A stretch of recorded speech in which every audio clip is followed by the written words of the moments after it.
하나님 말씀 보겠습니다. 마태복음 15장 17절에서 20절의 말씀입니다. 내가 율법이나 선지자를 폐하러 온 줄로 생각하지 말라. 폐하러 온 것이 아니요 완전하게 하려 함이라. 진실로 너희에게 이르노니 천지가 없어지기 전에는 율법의 1.1획도 결코 없어지지 아니하고 다 이루리라.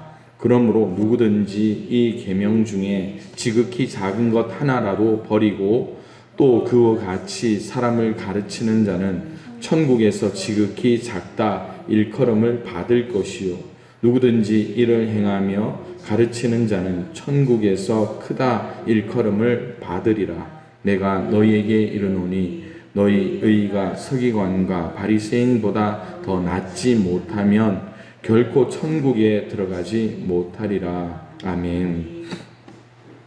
오늘은 하나님 나라에 대한 말씀을 좀 나누려고 합니다. 그런데 여러분, 하나님 나라, 우리가 많이 쓰는 단어가 아니죠. 그런데 우리가 하나님 나라, 언제 많이 씁니까? 주기도문에 보면 이렇게 이야기합니다. 아버지의 뜻이 하늘에서와 같이 땅에서도 이루어지이다.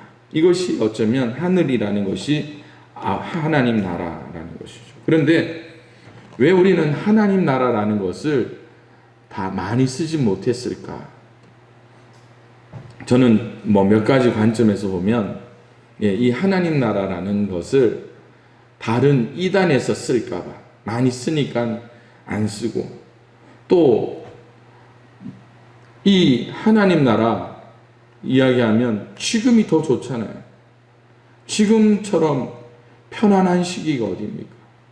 아마 우리 집사님들 60의 삶을 되돌아보십시오. 60년의 삶을 되돌아보시면 언제가 제일 행복했습니까? 아마 어릴 때, 가난할 때가 행복했을 거예요. 그런데 그 행복의 이 기준을 편한 삶으로 따져보시면 언제가 제일 편합니까? 지금일 거예요.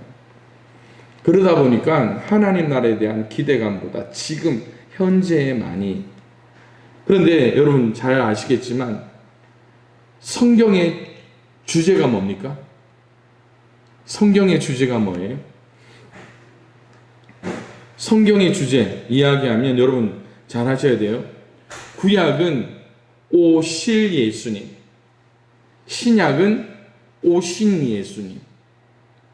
그리고 많은 목사님들이 그러죠. 성경을 쪼개고 쪼개주고 쪼갰더니 딱 한 단어가 나온다잖아요. 한 단어가 뭡니까? 사랑이라고요. 그런데 그 사랑이 뭡니까? 하나님의 사랑이죠. 세상의 사랑과 다릅니다. 그런데 주제가 뭐냐 따지면 하나님 사랑입니까? 아니에요.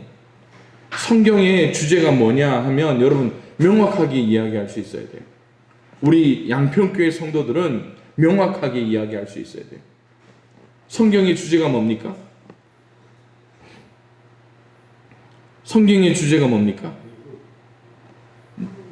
예? 하나님 나라. 하나님 나라. 그래서 모든 성경은 하나님 나라를 보게 하는 거예요. 하나님 나라. 예수님 맞습니다. 그런데 이 하나님 나라를 이야기할 때 왜 예수님이 맞느냐? 내가 곧 길이요 진리요 생명이 나로 말미암지 않고는 아버지께로 올 자가 없다. 그러니까 예수님은 열쇠와 같은 분이에요.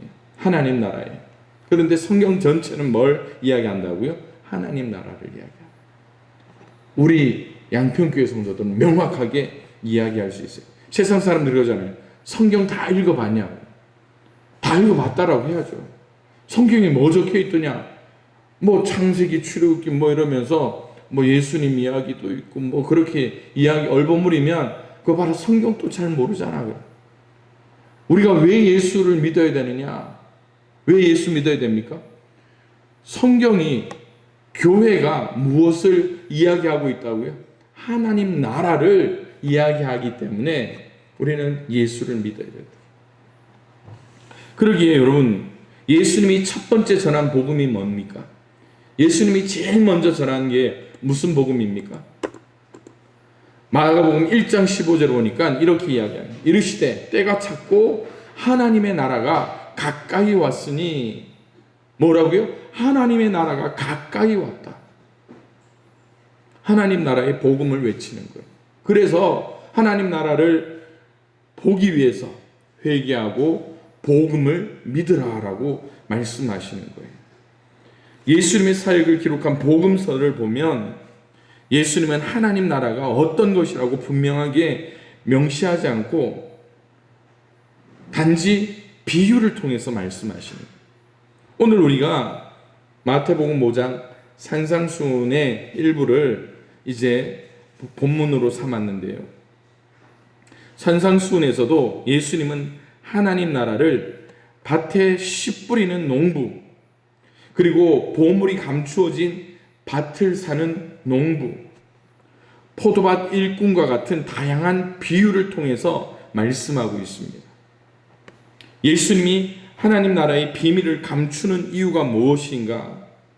세상 믿지 않는 사람들이 깨닫지 못하고 제자들만이 이해할 수 있게 하기 위해서예요. 다시 말씀드리면 믿는 자들은 하나님 나라를 깨닫고 믿지 않는 자들은 들어도 알지 못하게 하시기 위해서. 그러니까 주변에서 난리가 나는 거예요. 하나님 나라, 우리만 하더라도 하나님 나라 하면 뭐가 생각납니까?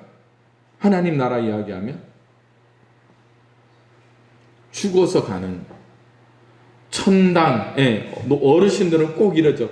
천당, 천국에 이해하는 경우가 참 많습니다. 그런데 이렇게 하나님 나라에 대한 이야기를 하면 혼란스러워합니다. 왜냐? 앞서 말씀드린 거예요. 예수님이 비유를 통해 말씀하시면서 무엇 때문에? 믿는 자들은 이해하지만 믿지 않는 자들은 이해하지 못하게. 그래서 마태복음 13장에도 이렇게 말해요.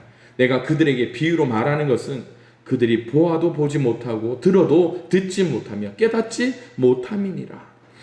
이사야의 예언이 그들에게 이루어졌으니 일러스되 너희가 듣기는 들어도 깨닫지 못할 것이요 보기는 보아도 알지 못하리라.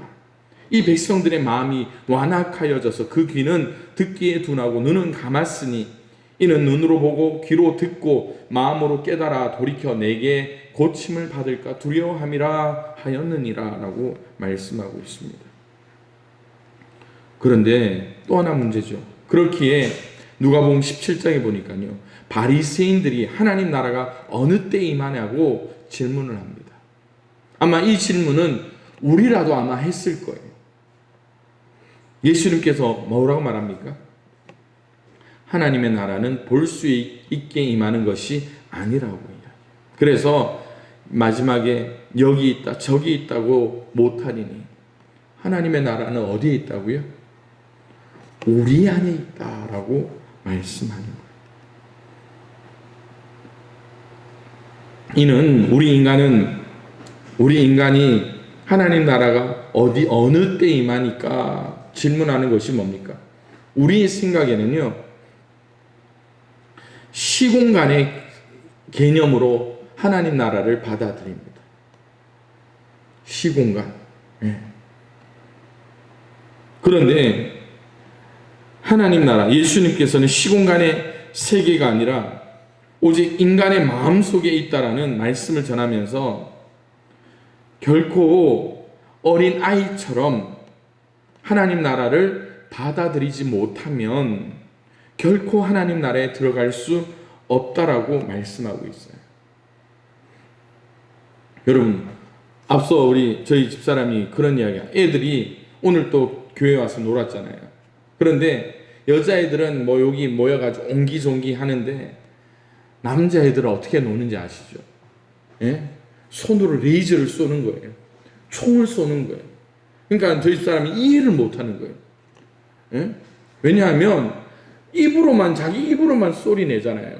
그런데 분명히 자기들은 내가 총을 쏘니까 어떻게 해요? 분명히 앞에 있는 애는 총에 맞았다. 이게 어른들 마음에는, 눈에는 보이지는 않지만 가사롭고 유치하게 놀잖아요. 그러니까 이 시공간의 개념이 명확한 사람들은 그거를 이해하지 못하는 거예요. 하나님 나라도 어쩌면 그렇게 받아들여야 되는 이유가 있을 수 있어요. 왜냐하면 마가복음 10장에 이렇게 말씀합니다. 내가 진실로 너에게 이르노니 누구든지 하나님 나라를 어린아이와 같이 받들지 않는 자는 결단코 그곳에 들어가지 못하리라 하셨습니다. 그러기 위해서는요,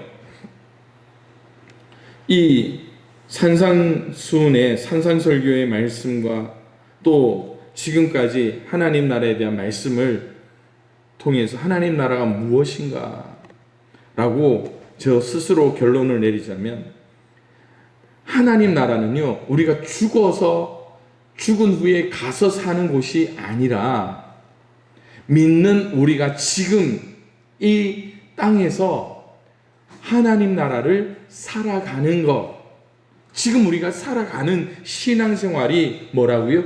하나님 나라를 살아가는 거예요. 그러기에 오늘 우리의 믿음의 삶이 얼마나 중요합니까? 앞서 제가 말씀드렸잖아요.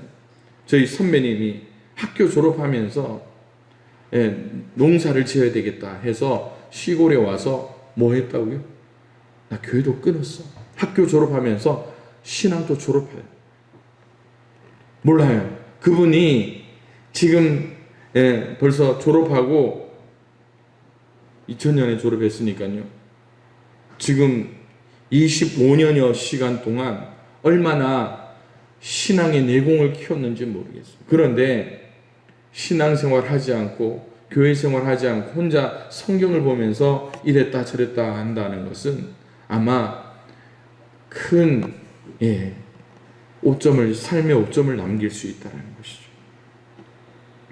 그러기에 만일 예수님이 하나님 나라라는 말을 사용하지 않았다면 아마 예수님의 사역과 그분을 둘러싼 많은 제자들의 운명도 달라졌을지도 모릅니다. 하나님 나라라는 말은 당시 유대인들에게 있어서 아주 중요한 의미를 가졌어요. 예수님이 하나님 나라라는 이 단어를 사용할 때 아마 많은 유대인들은 어떤 메시아를 기다렸는지 여러분 잘 아시잖아요. 정치적이고 군사적인 메시아를 기다렸던 그 사람들은 드디어 우리가 기다리던 메시아 예수가 뭘 한다고요? 유대인들을 해방시키고 다시 하나님의 나라로 만들 것이다라고 생각했을 거예요. 그런데 여러분, 이 하나님 나라에 대해서 많은 사람들이 생각하는 것을 더 깊이 생각한 사람이 사도 바울입니다. 사도 바울이 로마서에서 뭐라고 이야기하느냐 하면 하나님 나라는 먹는 것과 마시는 것이 아니라고 말씀해요. 뭐라고 이야기합니까? 오직 성령 안에 있는 의와 평강과 희락이라고 말씀하잖아요. 그러니까 오늘 우리가 먹고 마시는 것에 대해서 끊임없이 싸워야 돼요. 왜냐하면 마태복음에 보니까요, 산상수훈에서 무엇을 먹을까, 무엇을 입을까, 이것은 누가 하는 거라고요? 이방인이 걱정하는 거예요. 이방인, 여기서 말하는 이방인은 어떤 사람입니까? 예수 믿지 않는 사람입니까? 아니에요. 하나님 나라에 속하지 않은 사람이 이방인이 되는 거예요. 그러니까 여러분, 요한일서 2장 6절에 보면 인간에 대해서 정확하게 말씀하고 있는 것이 이거예요. 세상에 있는 모든 것이 육신의 정욕과 안목의 정욕과 이생의 자랑이니 다 아버지께로부터 온 것이 아니요 세상으로부터 온 것이다. 그러니까 오늘 우리가 어떤 삶을 살아야 되는가? 육신의 정욕과 싸워야죠. 이방인이 되지 않기 위해서, 하나님 나라에서 떨어지지 않기 위해서 안목의 정욕과 싸워야죠. 이생의 자랑과도 싸워야 되는 것입니다. 그러기에 예수님은 스스로를 이스라엘의 강력한 왕인 솔로몬에 비유하면서 이스라엘 민족의 강한 열망을 고취시키십니다. 더욱이 예수님은 선지자의 약속이 자신을 통하여 실현되고 있다고 주장하면서 이제 일어나는 일은 완전히 새로운 일이며 과거의 일과는 전혀 비교할 수 없을 정도로 영광된 것이라고 말씀합니다. 결국 이러한 상황 속에 예수님의 말씀이 그 시대의 사회적인 혼란과 또한 예수님에 대한 거부 사태로 이어지게 되죠. 처음에는 예수님의 이적을 목격한 사람들 가운데 와, 저분이 진짜 우리를 해방시켜 주겠다. 우리를 자유케 하겠다. 그래서 누가복음 4장에 보니까 이사야 60장의 말씀을 통해서 눈먼 자, 저는 자, 갇힌 자에 대해서 복음의 해, 은혜의 해를 선포한다고 말씀하셨잖아요. 그런데 그런 흥분과 기대가 들끓었지만 예수님이 하나님 나라를 회복하지 못하는 것처럼 보일 때 사람들은 실망감에 쌓여서 예수님을 향해서 뭐라고 이야기합니까? 예수님을 못 박으라고 이야기합니다. 그렇다면 정말 예수님이 정말 하나님 나라의 건설을 실패하신 것인가? 오늘 우리가 사는 삶도 한번 되돌아봐야죠. 우리는 가끔 그렇게 이야기해요. 아담과 하와가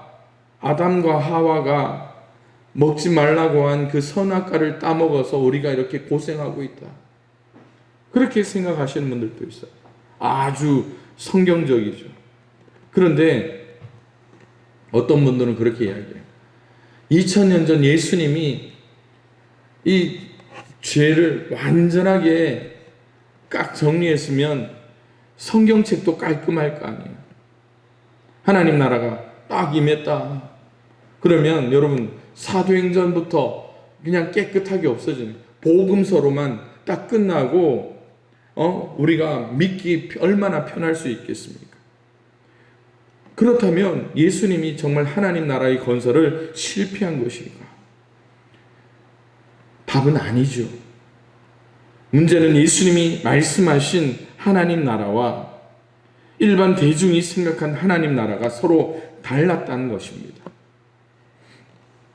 당시 로마의 지배를 받고 있던 이스라엘의 정치적인 상황은 매우 혼란스러웠습니다. 열심당원이라고 불리는 무장 세력들은 로마의 압제에 대항하여 물리적인 싸움을 전개하기를 갈망했습니다.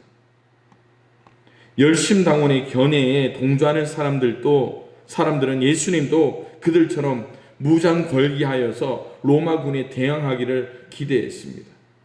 아니, 사람을 살리는 그 기적을 통해서 로마를 향해서 그 기적을 조금만 썼으면 세상은 개벽될 것이다 라고 생각했던 사람들도 있었을 거예요.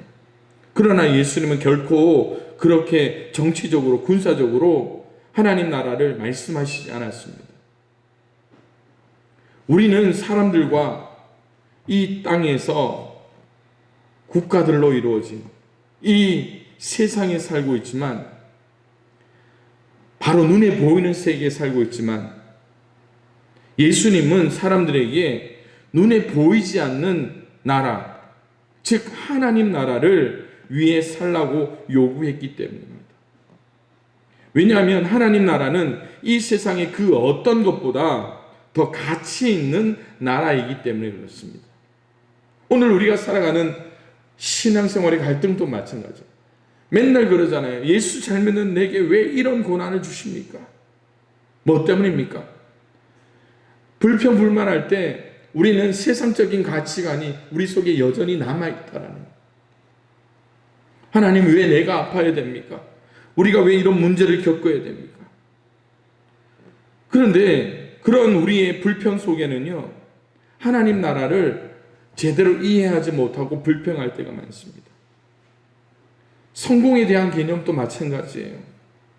하나님 나라의 성공은 세상적인 성공과 반대됩니다. 예수님은 산상수훈을 통해서 이 점을 분명히 밝히셨어요.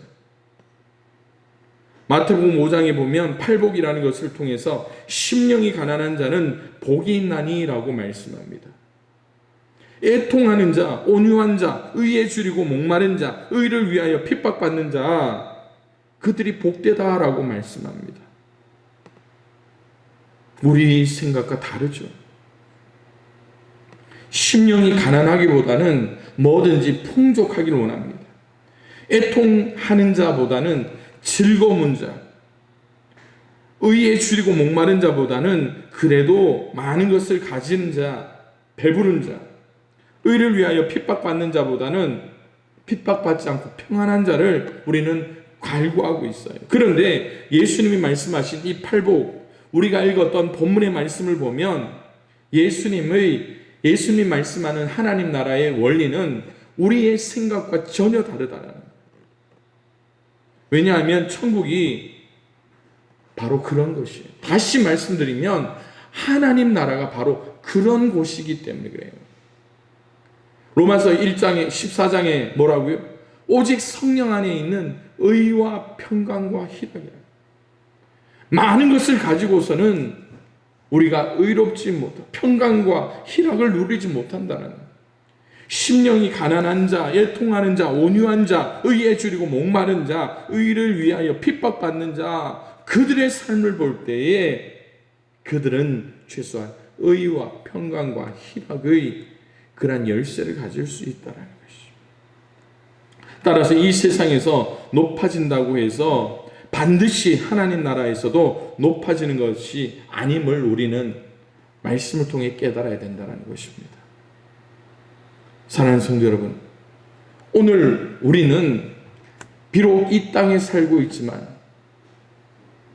이 땅에서 우리가 소망을 두지 않았으면 좋겠습니다. 우리가 이 땅에 산다 하더라도 다른 삶을 살아야죠. 하나님 나라를 이야기할 때 제가 꼭 이야기하는 것이 있습니다. 바다 물고기예요. 바다 물고기. 바다 물고기는요, 그 짠물에 살아도 그들이 살아있는 동안에는 그들이 짠물에 들지 않습니다. 여러분 잘 아시겠지만 안동에서 제일 유명한 게 뭡니까? 간고등어죠. 간고등어가 뭡니까? 예, 소금으로 간을 잡은 것이 간고등어예요. 바다에 사는 물고기를 잡아왔는데 왜 우리는 소금을 쳐서 먹어야 됩니까? 그들이 그 바닷물에 물들지 않았기 때문에. 바닷가에서 안동까지 들어왔으니까 짠물이 빠져서 그럴까요? 아니에요. 바닷가에 가서 싱싱한 그 고기를 잡아서 회를 처먹는다고 해도요, 여러분 간장이 있어서 찍어 먹던가 초장에 찍어 먹어야 간이 됩니다. 오늘 우리의 삶을 한번 되돌아보십시다. 이 세상에 살면서 이 세상에 물들면 될까요? 아니죠. 오늘 우리가 새벽에 아침에 말씀 묵상한 거 여러분 기억하십니까? 창세기 19장 마지막 말씀. 예? 롯의 두 딸이 하나님의 간섭하심으로 생명을 구했어요. 그런데 어떻게 됩니까? 그 산 아래 숨어서 목숨을 구해놓고 그 두 딸이 벌린 일이 뭡니까? 우리가 여기서 그냥 처녀로 죽는 거 아닌가? 그러면서 뭐 합니까? 씨를 퍼뜨리자. 그들이 하나님께서 살려주셨기 때문에 살아나왔지만 소돔에 사는 동안 그들이 물들어서 있던 게 성적인 타락. 그러면서 그들이 한 게 뭡니까? 아버지를 취하게 한 후에 아버지와 관계 맺고 자녀를 낳습니다. 그 자녀들이 이름이 뭡니까? 암몬과 모압이죠. 그 두 아이가 민족을 이루는데 그 민족이 어떤 민족입니까? 성경에 이스라엘 백성이 출애굽해서 적과 꾸리는 가나안 땅에 들어가는 내내 괴롭혔던 민족. 지금 또 이스라엘 주변에 아랍과 분쟁이 있는데 그 분쟁의 중심에 있는 민족이 그 민족이더라고요.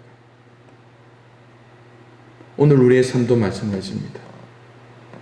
우리의 색깔을 정확하게 드러내지 않고 신앙의 중심을 잃어버릴 때 우리는 하나님의 동력자가 되는 것이 아니라 하나님과 맞서는 자가 될 수밖에 없다라는 거예요. 그러기에 사랑하는 성도 여러분, 오늘 우리가 하나님 나라에 대한 이 영적인 개념을 잘 깨닫고 우리의 삶의 목적도 잘 깨닫고 우리에게 주신 위대한 계명과 위대한 사명을 통하여서 믿음의 공동체, 여러분의 가정을 새롭게 하고 우리 믿음의 공동체를 새롭게 세워나가는데 귀하게 쓰임받는 우리 모든 양평교회 성도들 될 수 있기를 주님의 이름으로 축원을 드립니다.